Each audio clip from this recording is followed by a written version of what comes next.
36 വർഷമായിടാ മനസ്സേ ഞാൻ പോലീസില്. ഇതിനിടയിൽ പുറത്ത് അറിയുന്നതും അറിയാത്തതുമായ പല ചെറ്റത്തരങ്ങളും ഞാൻ ചെയ്തിട്ടുണ്ട്. പക്ഷെ അതിനൊന്നും എനിക്ക് ഒരു റിഗ്രറ്റും ഇല്ലടാ. 2 ദിവസം കഴിഞ്ഞ് ഞാൻ ഡിപ്പാർട്ട്മെന്റിൽ നിന്ന് റിട്ടയറായി DYSP മെഡലും വാങ്ങി ഇറങ്ങുമ്പോ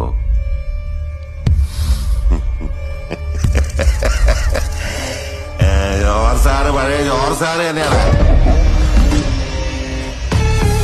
നീ ആരെയാണ് ഈ പേടിപ്പിക്കുന്നേ എന്നെ?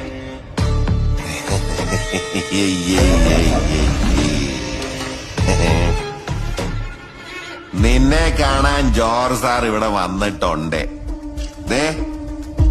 നിന്റെ മുമ്പിൽ ജോർജ് സാർ ഇങ്ങനെ നിൽക്കുന്നുണ്ടേലേ നീ ജോർജ് സാറിനെ ഇനിയും കുറെ അറിയാനുണ്ടനിയാ.